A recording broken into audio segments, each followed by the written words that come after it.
and welcome to or welcome back to the Global Holistic Podcast. This is The Conversation Continues. And today we're talking about conversations, how to get out of the tricky ones, and how to handle difficult people, especially when you're being triggered.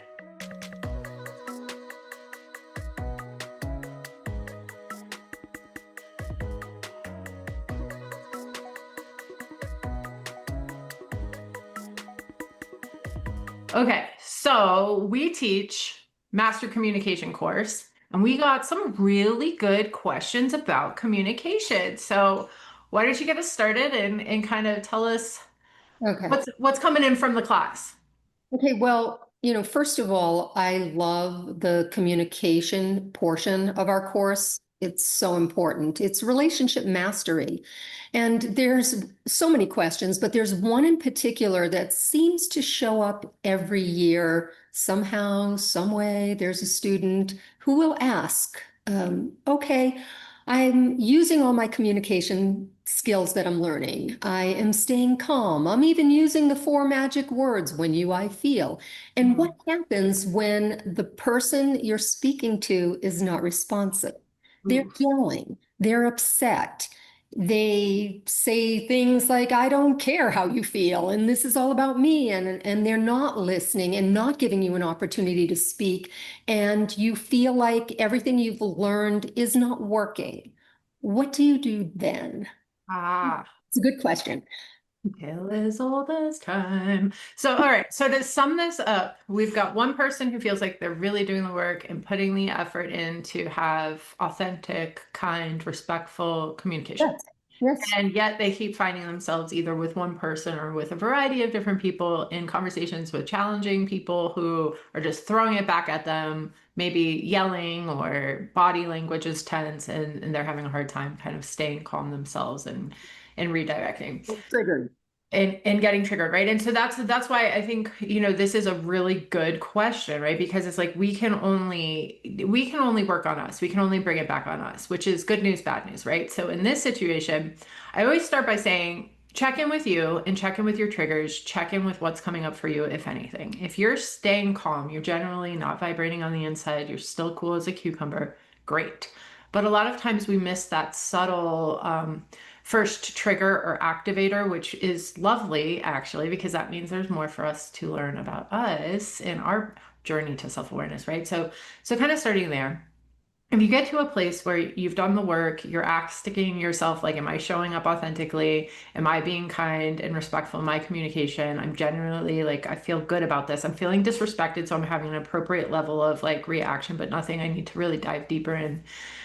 It's okay to say it's not me, it's them sometimes. And sometimes it gives you the permission to think about it from the context of, do they have something going on in their life? Like, what are they bringing to the table? Are they always like this? And then there would be some more boundary work perhaps down the road, depending on if this is a pattern in the relationship, if this is a relationship that might need a third party for counseling, something like that, right? But you can always start with self-awareness, start with checking in with you, and then ask yourself, if nothing's coming up for you, what's the context here? Is this person always like this? Maybe I need to take a time out. Maybe it's not the right time. Maybe there's something going on here behind the scenes, and I just need to get out of this conversation without losing a relationship I value. Absolutely. And something, what you just said is perfect. If I'm in a situation like that and the person, that I'm trying to have a conversation with is really heated up, I'm going to use that information for myself to say, this is probably not the best time for me to try to make a point. I mean, imagine trying to make an important point to someone who's drunk. Okay. It's Right. going to be received. And when somebody's real upset and they're yelling, I'd like you to consider that they're full and there's no room for anything that you want to share or need to share. So in that particular situation, I offer this: let them go. Like let them vent. Look, we don't have control over someone else, as Right. we know. We only have control over ourselves. So all that you've learned, it's not going to waste. You're not going to get heated up back. You're going to maintain your state of calm, but you're just going to listen rather than focus on what you're going to say. Most people go into a conversation focusing on what they want to say rather than on listening and what they can possibly receive. So I would suggest, even if they're yelling, let them vent, let Mm, it out, and perhaps then you might make a little bit of room for what you'd like to say, and maybe not. They may yell the whole time and you might not make your point that day. mm. It's going to need to wait a few days or even longer. But basically know your audience and timing is everything. I love that and context too. And I love what you just said about like if you can get to a place to just listen, even if they're not being their best version of themselves, that's such a gift, especially when you're in a important relationship, conversation with someone who's important to you that you value. Holding space can be such a gift. And it always comes back to who do you want to be? Who do you want to be in every moment? How do you want to show up? Do you want to show up as the person who gives grace to someone even when they are not giving grace back, even when they're having not their best moments, because we all have those days. And so I love what you're saying about look at the context and that, you know, sometimes it is appropriate to stand up for yourself and knowing that time of whether or not this is going to land. Like, I love that you said, read the room. Did they drink? Are you drinking? If anybody's been drinking, guys, don't have an important conversation. And if things start escalating, just let it go, walk away 100% and circle back to it because most of the time the next day you won't even remember what you were fighting about. But context is so important, right? Did someone just break up with them? Did they just lose their job? Is it really hot outside and they just were in traffic? Did they eat? The whole like, are they hungry before they have the conversation? Those kind of things. If you know the person. Now, so that kind of goes back to that self-awareness piece too, because it's like, how am I showing up? I don't have control over how they're showing up, but I can try to be kind and I can try to be as eloquent as I can possibly be. And then if there's something that I am going to need to come back to, it's okay to let them vent, give them their moment in the sun, and then say, I hear you and I want to think about this and I'd like to come back to this at a different time. Yeah, that's so good. So often when we get triggered, when someone else is yelling, not allowing us to have our voice, we can feel like we're losing our power. But Mhm. actually, your peace is your power. Okay. Yes. The one yelling the loudest is not the strongest person in the room. The Right. strongest person is in the room is the one who can maintain a state of calm and not 100%. get triggered and not get sucked in. So when you start to feel yourself, getting triggered, just a quick reminder, self-mastery is when you can come back to the breath, when you're not giving in and actually giving your power away. So Yes. if you can remind yourself to just come back to the breath silently to yourself, even you can count, inhale 1, 2, 3, 4 while they're yelling, exhale Yes. 1, 2, 3, 4, and just maintain that anchor. You'll find the conversation can end up in a different place than if you get caught up in it as well. Yes, 100%. And it's okay to say, I'm going to take a beat. I'm going to be back in 10 minutes. I just need to take a beat. There's a lot coming up right now. So I'm just going to take a beat. And that when we're doing couples counseling too is something that is so important, is to be able to recognize when you take a minute, because when you're vibrating on the inside and you're not listening anymore, you're just what? You're starting to run all of these stories and then they're starting to run all these stories and it's great. It's a recipe for disaster. So really being able to take that give that gift to yourself that you can always circle back. And now let's say that I also want to say that there's a way to set up conversations for success And I guess this is part of what we're talking about with like context and being able to read a room. If you know you have to have an important conversation with somebody, whether or not it's work or if it's personal or if it's a child or whatever the case may be, I always recommend giving them a heads up and saying, hey, at some point this week, when would be a good time for us to talk? I have something important I want to talk to you about, or if it's appropriate, give them the heads up of what it is. The other day when we got into that fight at the grocery store, like I'd really like to have a dialogue about that. Like, when would be a good time for you?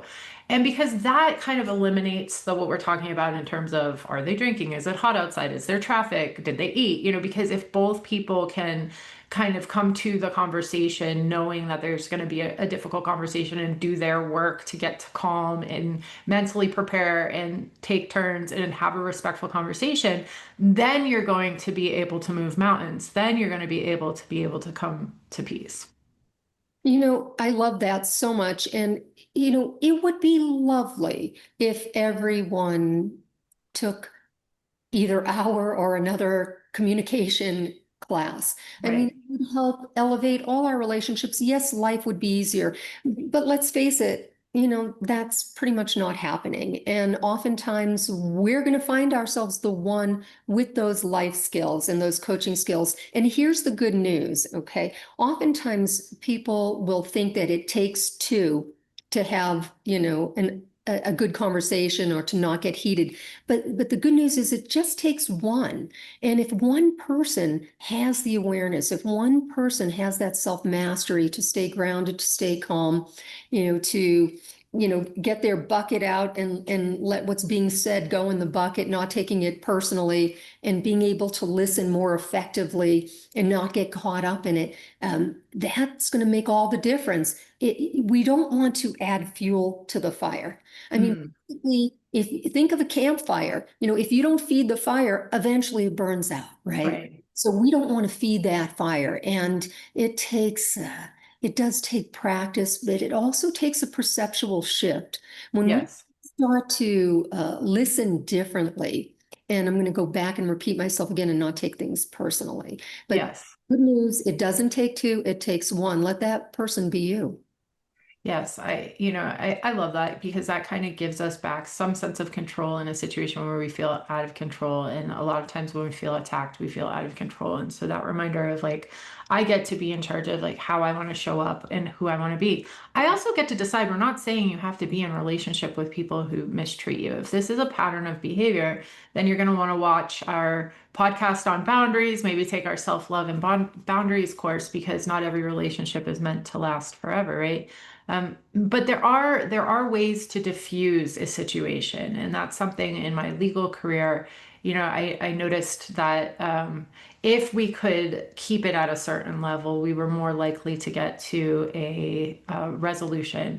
But if it would escalate it, forget it. And I always knew within the first half hour if we were going to settle a case in that room on that day or not, depending on a lot of the things we're talking about, like context. But just so you guys know, like some great phrases just to kind of mute it, bring that fire down a little bit, off the top of my head, nodding your head and just saying, thank you, you've given me a lot to think about. And that might be a way out of the conversation to then set up, I'd like to, give the attention this deserves and take some time and circle back in a couple of days if that's okay with you, is a really nice out. So that way you can take time to process exactly what you want to say and how you want to say it and get to a place of calm to say it in an appropriate way. Another thing is noted. Just okay, noted. Got it, noted. Someone's complaining, complaining, complaining. When you say noted, it just is like, oh, okay, that's it. You're not going to defend yourself. Yes. Got it, noted. Or you know, Yeah. maybe so. Like, yeah, maybe I was a dick that day. That's not my perception, but noted. Maybe, yeah, okay, maybe, or maybe I did vote for the wrong person, or maybe I did do this. So these are ways where we can neutralize it just with one word and then set up an out of like, you've given me a lot to think about.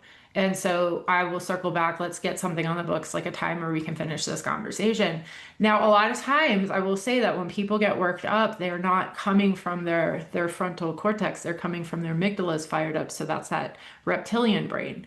So you might have to say it a few times that you need to circle back or let's circle back, but that's okay. You can say the same phrase over and over again because we get that question a lot too. Well, I said no, but they kept asking. Well, no is a complete sentence. Same as I need time to process this. Let's circle back. You could just say that a couple of times if you need to. What a great point and great information. And it really is so helpful because to have these tools, before where we enter the storm, and if there's a hurricane, you get a warning and you get to go out and get supplies, but Right. so the storms in life, they come. Getting the supplies is when you do the work ahead of time, like Right. learning different communication skills. Sometimes one word can change everything, either in Right. the positive, or Right. negative. And so one last thing that I'd just like to touch on is, why do people yell? I mean, why do people yell in the first place? Well, first of all, there's a saying, you're never angry for the reasons you think. So Mhm. usually there's a lot of buildup, and obviously we're living in stressful times now, so people are tending to be a little more heated than even normal. So that's one thing. And then the other thing is, Right. people yell when they don't feel like they're being heard. Right. So G, you made some great, points. When you just say to someone, a note taken, I hear you, or Yes. like repeat back, Yep. so we're on the same page, it Yes. sounds like, and then you could repeat back in your own words what you think you Yep. say. That can be very validating, and sometimes all someone needs is to feel like you're listening, like they're being, Yes. and that can even, defuse Yep. the situation. And so we get into so much in our essentials course and really cover a lot of communication skills that are so helpful in day-to-day life, personal life, business life. I'll leave it with, we have an essentials course coming up. Love for you to check it out. There's still time Yep. to register.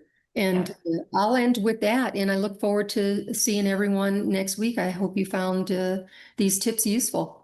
Yes, and if you're interested in learning more about our course that starts August 6th, our next one starts August 6th, but check the website because we're always adding new courses at www.globalholisticwellness.com.